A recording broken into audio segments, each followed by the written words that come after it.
What's going on, guys? Welcome back to another episode of Can We Get That in Vertical, the podcast brought to you by Creative Cult. Aaron and Brock. Brock, how are we? I'm good, thanks, mate. For those of you that do not know us, we are a content agency. We collaborate with mid to large size lifestyle brands, amplifying their voice on socials to drive increased engagement through their content. You know, we're here to help. We're here to help you. But this podcast is also designed for us to chat about what is happening in the creative space, what is happening in the world, what are things that we're interested in, and what is happening just with the business in general. What do we have today to chat about, Aaron? I know a lot of AI stuff has been popping off lately, and I'm interested to hear all about it. Oh, you know it. AI is the flavor of the month at the moment. Something that I have begun playing around with this week was Photoshop's new generative AI tool. So for those of you who don't know, you can, if you are part of like Adobe's Creative Cloud, you obviously have access to their apps. And in the Photoshop beta, they currently have the generative fill tool, which uses AI to basically add things to your photo, remove things from your photo. It can expand on a given image. It can do so many different things.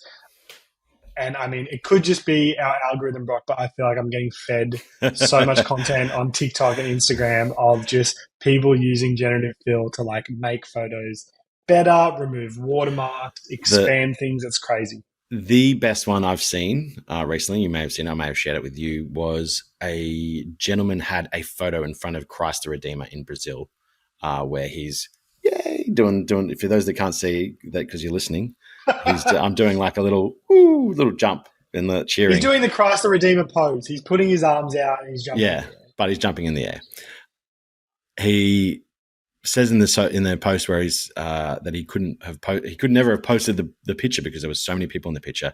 He then proceeds to remove every single person from the picture using this generative AI, and then he goes one step further and adds a plane flying over the top of the statue, so it like makes it even more insane of an image. So that is just a little taste of what is to come. Images moving forward, you know, we all went through this period of Instagram, that photo's too edited. And then it went back to raw a little bit, but I think it's slowly going back to more edited again. It will be no longer you'll even know what is actually, whether the image is AI or not. People are going to be, I presume, changing their body shape. The apps that were editing, what's the main app on Instagram that everyone uses, like all the girls use? Facetune? Facetune. Don't worry about Facetune anymore. We've got generative AI. Make my face 10 years younger, please. Copy, paste. And while I will say that, like, when I tested it, I probably gave it maybe a bit too big of a leash, and I was kind of let down with some of the results in the beginning. But to think that, like, this is just the beginning of what they're offering and how powerful it is already. I mean, like in a year's time, I can only imagine how good it's going to be because, some of the results, you know, there's threads on Twitter of people taking an album artwork and then expanding on that album artwork. You know, you've got like the Nirvana kid chasing the dollar bill and they've like expanded it and generative fill has like made it into like a huge ocean with sharks and coral and stuff. It's just so cool. And the possibilities are really quite cool. We've been trying to think of like how we can maybe use it to create some kind of real good hero image out of some images that we capture on set on a job for a client. So I think once we start experimenting with that, I think we can get some cool results. But just the capabilities already are insane.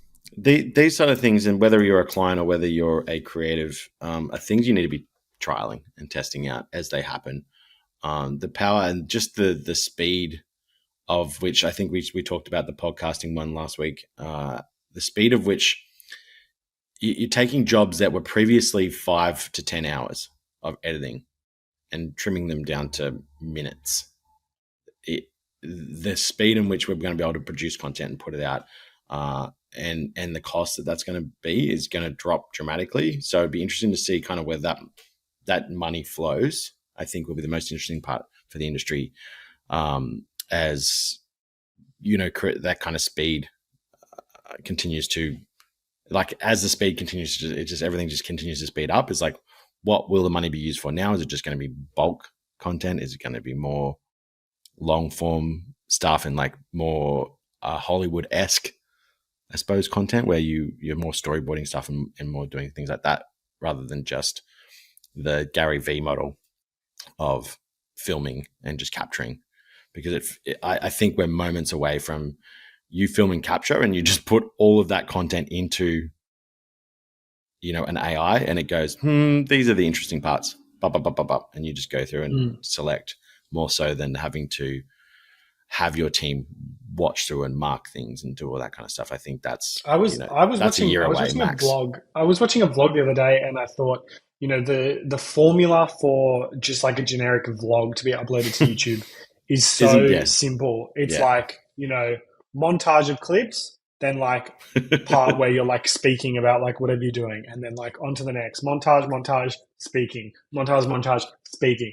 And I was like, how far away are we from like a vlog AI where you literally just upload all of your footage and it goes, yeah, cool. Here's the bits where you were talking about something. We're going to leave those in, and then montage clip everything else that you shot.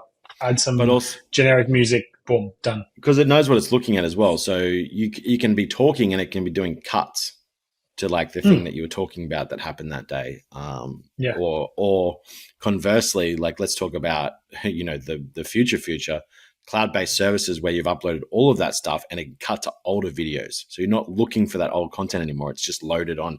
In particular, going back to Gary Vee again, he's someone that has recorded his voice, like actually stores all of those videos.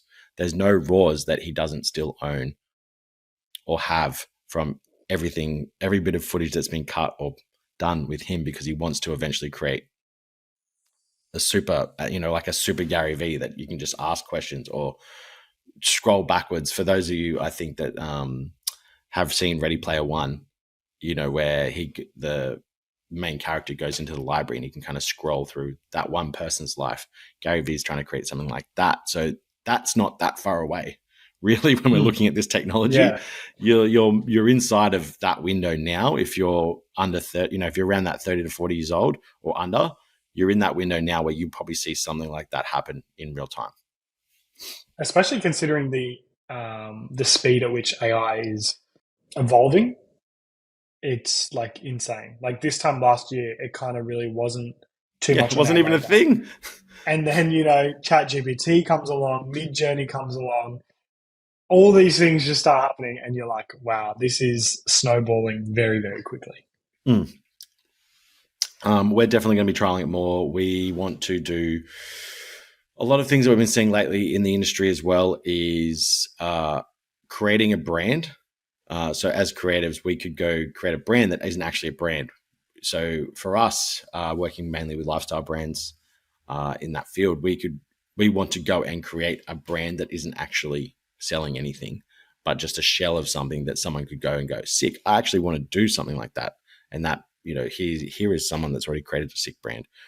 We've been seeing a lot of that happening as well because of AI. You can get those initial ideas of it's like, again, it's just all speed. It's taking that process of brainstorming with your other friends, with your other business partners.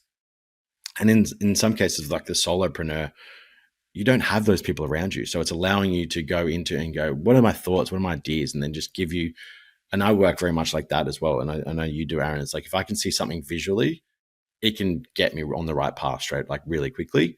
100%. And I think that's what AI is. That's just kind of the inflection point. That's the starting point for it. And then it's just going to grow because you'll be able to go. And we've seen this with Midjourney in particular. It's like, okay, turn this logo into a shoe brand. And then just like, what does it do? Okay, cool. It just takes those colors. It takes that Tiffany & Co. one you were talking about last week. It knows, given a little bit of direction, it knows how to turn anything into something that is on brand for what you're thinking about. So very exciting, very happy, looking forward to more of this to come. Indeed. But that's all we've got time for this week. Thanks for listening. Make sure to rate, review, subscribe, give us a follow, Creative Call AU on Instagram, and we will catch you on the next one. Yeah.